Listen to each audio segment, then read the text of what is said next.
Alors, depuis le début, je suis dans l'onglet questions. Je clique sur l'onglet réponses pour avoir accès à mes réponses. Il faut donc être en édition de notre formulaire pour voir les réponses. Quand je dis en édition, c'est que je suis pas dans une version de notre formulaire comme ça. Quand on est ici, ça c'est le formulaire que les personnes reçoivent. On n'est donc pas en édition. Nous, on a un petit crayon parce qu'on est le propriétaire du formulaire. Quand on est propriétaire du formulaire, on a ce petit crayon-là à droite qui nous permet de passer en mode édition. En cliquant sur le crayon, on arrive en mode édition.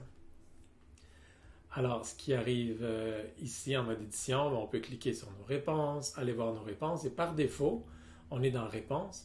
Par défaut, on est dans la section résumé. Il y a deux autres sections qu'on va voir dans d'autres vidéos. Pour l'instant, pour la section résumé, on va voir ce qu'on trouve là-dedans. Alors, j'ai eu 14 réponses qui ont eu des points. Je me suis occupé de corriger ça. Je vous en reparle dans d'autres vidéos, ça aussi. Pour l'instant, on ne s'occupe pas de ça. Juste de voir qu'on a accès à la moyenne, on a accès à la note médiane et à la plage de points. On a un graphique pour répartir les points. On voit que la plupart des gens se retrouvent dans cette colonne-là. Et on a ici la boîte des questions fréquemment ratées. Cette boîte-là n'apparaît pas automatiquement. Elle apparaît seulement si on a des réponses qui ont moins de 50% de taux de réussite. Alors ici, la question identifie le trapèze a été très peu réussie. J'ai 5 réponses correctes sur 14. Donc, formulaire m'indique que ce serait pertinent de revenir sur cette notion-là, réutiliser cette question dans un futur formulaire. À vous de voir, mais au moins les questions les plus fréquemment ratées sont mises de l'avant, comme ça, ils sont là, présentés dans la section résumé du formulaire. Je descends toujours, on voit, j'avais demandé le nom et le prénom des élèves. Ils ont tous marqué leur prénom, c'est moi qui le fais, c'est pour aller plus vite.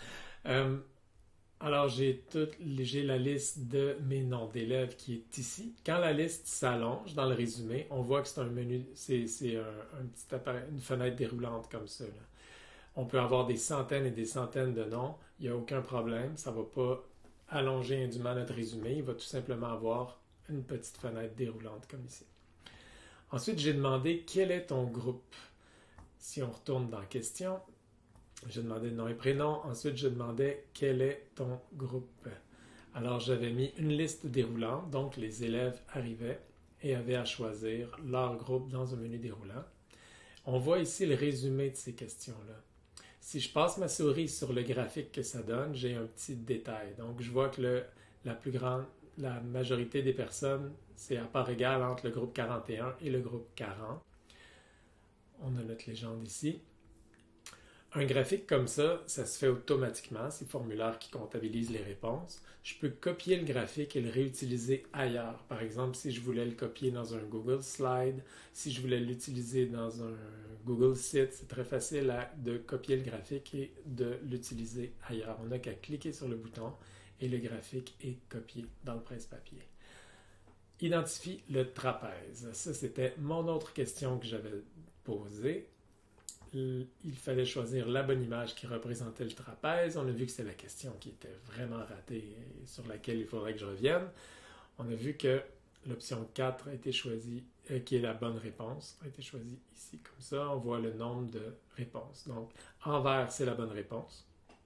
En gris, c'est les mauvaises réponses. Et le graphique, encore là, il se fait automatiquement.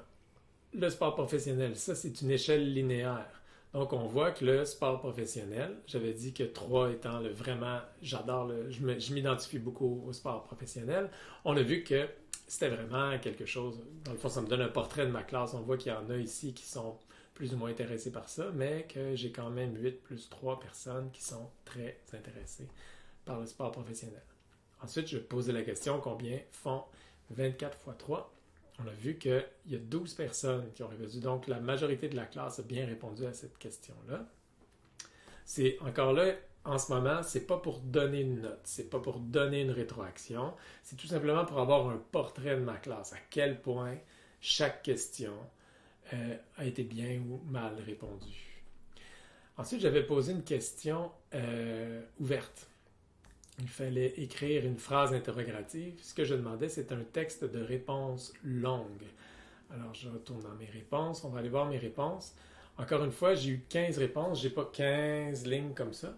Il y a tout simplement une dizaine de lignes qui apparaissent et ensuite, il faut que je défile pour voir tout le reste des réponses. Mais au moins, ça me donne une idée de l'ensemble des réponses que j'ai eues, toutes rassemblées. Et encore là, les réponses ne sont pas identifiées. Je ne sais pas qui a écrit, quelle heure est-il. Je ne sais pas qui a écrit, qui est en train d'écrire. C'est pas grave, c'est pas là qu'on s'occupe de ça. Et une autre question que j'avais posée, c'était racine carrée de 25. Il fallait écrire, dans un texte de réponse courte, il fallait écrire la bonne réponse. Alors, je m'en viens ici. On a vu que j'avais des personnes, il y a 11 personnes qui ont écrit 5, puis 3 personnes qui ont écrit 125. Alors là, je pourrais m'adresser à ces 3 personnes-là qui ont écrit 125 et leur donner. Mais ça, je me mets ça comme pour plus tard. Là, je vois juste que, il y en a qui n'ont pas encore compris ce que ça veut dire racine carrée. Je vais m'adresser à ces élèves-là pour m'en occuper et leur faire une bonne rétroaction pour bien leur expliquer. Alors, on voit que le résumé prend plusieurs formes. Et ça dépend des questions qu'on pose, mais ça donne un petit aperçu.